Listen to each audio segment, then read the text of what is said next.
هعمل معاكم النهارده طاجن باميه باللحمه ملوش زي، واتحداكم لو كنت عملته زي قبل كده.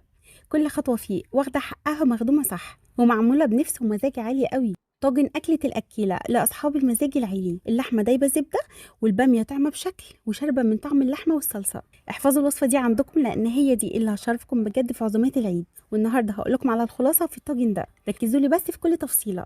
اعملوا لي لايك وما تنسوش تعملوا سيف لي الفيديو، ويلا نبدا. ده كيلو من الباميه الفريش. بصوا بقى يا بنات، علشان نطلع طاجن صح لازم ننقي الباميه صح. لما تنقي الباميه اختار الحبه الصغيره او المتوسطه اللي لونها اخضر زاهي، والاهم ما تكونش شيخه. والباميه الشيخه بتبان من تطلعتها الناشفه وملمسها المخشب، ومن جوه هتلاقيها اسفنجيه. هاتي الطريه الصبحه عشان طاجنك يبقى زبده. والباميه هنغسلها قبل ما نقمعها، وبنفردها على فوطه ونسيبها تنشف كويس جدا من الميه. بعد كده بنقطعها بشكل هرمي من فوق عشان ما تطلعش معانا الماده اللزجه من البدايه، وكمان شلت منها الجزء الصغير اللي من تحت. وبعد ما تقمعيها بشكل هرمي اعملي فيها فتحتين صغيرين او علامه اكس من فوق. الحركه دي بتخلي الباميه تشرب من طعم الصلصه واللحمه، وتبقى زبده من جوه ومن بره. الخطوه الاولى، في حله سخنه هنزل بمعلقه سمنه بلدي، والباميه روحها في الدسم. فلو عندك قطعه ليا ممكن تبدليها بالسمنه البلدي وتزودي معاها شويه زيت، هتنقل معاكي الطعم من هنا لهنا. وهنشوح الباميه تشويحه محترمه عشان تطعم وتاخد ريحه الدسم. خلاص كده الباميه خدت الطعم واللون المظبوط، هرفعها بقى في طبق جانبي. نيجي بقى هنا للخطوه التانية اللي هتاخد طاجن الباميه بتاعنا في ليفل تاني خالص، اللي هي اصل النفس وسر الطعم اللي هيقلب ريحه البيت. معايا هنا راس توم وسط وفلفل رومي وحامي. الباميه روحها في التوم الكتير عشان هيدينا احلى نفس وريحه، وطبعا تقدروا تقللوا كميه التوم عن كده. هنقطع الفلفل صغير، وهنجيب الهون وهنزل فيه التوم وكمان الفلفل، وعليهم نص معلقه صغيره من الملح، وهندقهم مع بعض.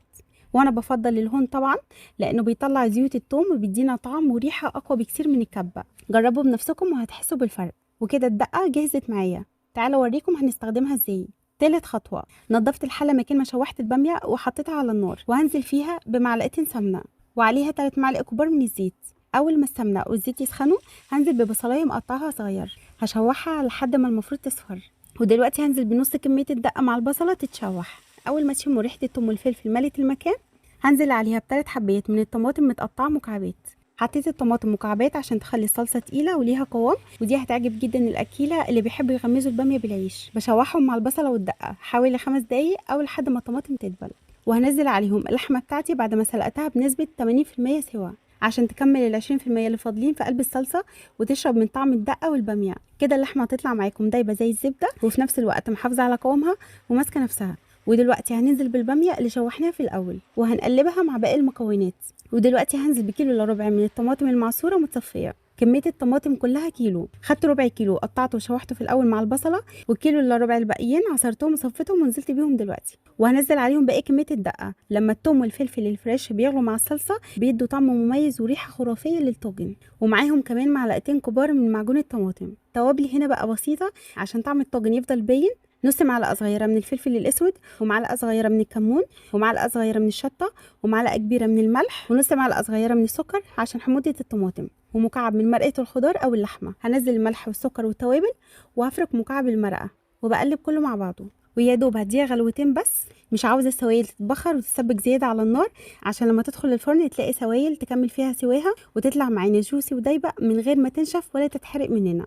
ودلوقتي هنقل العظمه دي كلها في الطاجن ده، وهدخلها الفرن على الرف اللي في النص، وهسيبها من نص ساعه لساعه الا ربع لحد ما تتسبك تماما واللحمه تدوب وتاخد الوش المحمر اللي يفتح النفس.